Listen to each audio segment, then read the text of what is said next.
नमस्कार मित्रांनो, माझं नाव आहे सागर कुवेसकर आणि सागर कोकणी मुलगा यूट्यूब चॅनलवर तुमचं भरपूर असं स्वागत आहे। तर आज आहे रंगपंचमी। तर रंगपंचमीचे तुमका भरपूर अशी शुभेच्छा।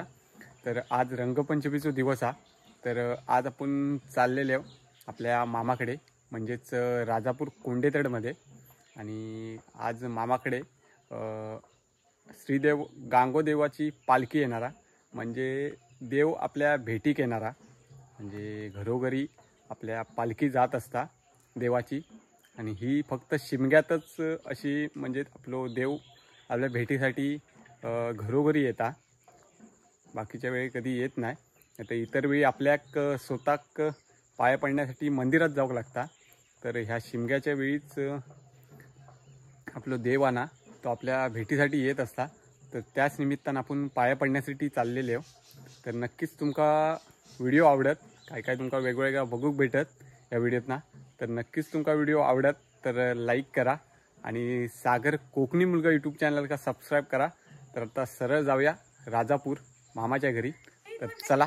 तर आपण आलेले आता मामाच्या घरी, आणि इकडे आता सजावट वगैरे करतात, म्हणजे रांगोळी वगैरे काढण्याची सुरुवात केलेली आहे। आणि बघा, खरोखर सुंदर अशी पालखीचं रांगोळी काढण्यात येता। इकडे तेजस राहटे ही रांगोळी काढता, नक्कीच तुमका बघूक भेटत पूर्णपणे झाल्यावर। आणि बघा, खरोखर सुंदर अशी सजावट केलेली आहे। ही तुळस आहे, आणि हे बघा दरवाजावर मस्तपैकी फुलं वगैरे घालून फुलं वगैरेची सजावट केलेली आहे। आणि इकडे सगळे आपली मामी बहीण आणि रांगोळी वगैरे काढतात। आणि इकडे बाजूक सुद्धा आपलं मामा, तिकडे सुद्धा मस्तपैकी रांगोळी वगैरे काढून त्यानं हे केलेला। हे बघा बहीण आपली। तर मित्रांनो, शिमगोत्सवमध्येच आपल्या देव भेटी घेत असता, आणि तो एक क्षण वेगळाच असता। आणि हे बघा, सुंदर अशी पालखीचा चित्रीकरण केलेला तेजस राहटे याने। नक्कीच कमेंट करून सांगा तुम्हाला कशी वाटली आहे। आणि हे बघा, सुंदर असं सजावट केलेली आहे पूर्णपणे। आणि हे बघा, आतमध्ये सुद्धा जिकडे विराजमान होणारा आपली पालखी म्हणजे देव, तिकडे सजावट केलेली आहे। आणि आता वाडीत पालखीचं आगमन झालेला। तर आता थोड्याच वेळात आपल्या मामाच्या घरी पालखीचं आगमन होणारा। नक्कीच तुमका बघू भेटणारा सुंदर असो जो कार्यक्रम आपल्या मामाकडे आलेली आहे, चुलत मामाकडे।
घाबरलो ना मी. चेतन कुर्ले दिसाच पाहिजे, बाकी कोण दिसला नाही चाललंय. माझा असा लांबना लोक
गोपाळघाट. जय वंद्या जवान्या पावणेगिरी महाराजा गोपाळ राहते साहेबत प्रमाण पावण्याची ओटी बदलण्याची मागणी करून घे.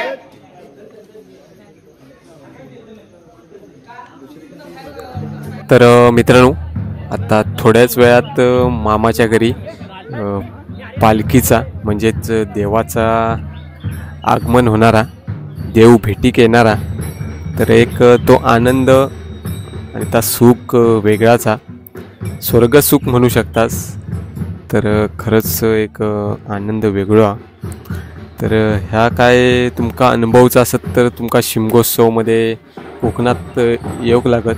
आणि प्रत्येकाच्या गावोगावी वेगवेगळी प्रथा, आणि तो शिमगोत्सव खंयचोही म्हणा तो सुंदरच साजरो केलो जाता. उत्सवच एक म्हणू शकतास आपल्या या कोकणातलो. आणि आता थोड्याच वेळात पालखीचं आगमन होणारा मामाकडे. तर त्याच्या स्वागतासाठी सगळे जमलेली आहेत माणसं.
बघायचे घेतला ते तसं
तर मित्रांनो, आता देवाचं दर्शन घेऊया आणि तुम्ही पण घेवा. तर श्रीदेव गांगोदेवाच्या चरणी आणि श्रीदेव चव्हाटा देवाच्या चरणी एकच प्रार्थना असत की आपलं लवकरात लवकर चॅनल मॉनिटाईज होऊन दे आणि तुमची अशीच साथ कायम राहून दे माझ्याबरोबर. तर श्रीदेव गांगोदेव आणि चव्हाटा देवाचा दर्शन घेतलं असाल तुम्ही. पालखी नाचण्यासाठी बाहेर निघालेली आहे. आता देव निघालेलो दुसऱ्या घरी दर्शन देण्यासाठी. हे बघा, जाता जाता श्रीदेव चव्हाटा देव आणि गांगोदेवाचं दर्शन घेवा. आता इकडे पालखी नाचवली जाणार आहे आणि एक तो वेगळोच क्षण असता. खांद्यावर पालखी नाचवण्याचा क्षण वेगळोच हा. एक वेगळीच आनंद हा तो प्रत्येकाक भेटत नाही अनुभवता. तो अनुभवता जाते. आणि पालखी खांद्यावर नाचवणे म्हणजे खाऊचा काम नाही आहे.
तर मित्रांनो, आता मामाच्या घरातून देव निघालेले आहेत आणि हे तुम्ही बघू शकतास की छोटी छोटी मुलं पालखीच्या समोर झोपवलेली आहेत आणि आता ही पालखी त्यांका ओलांडून जाणारा, म्हणजे देव या सगळ्या मुलांका ओलांडून जाणारा.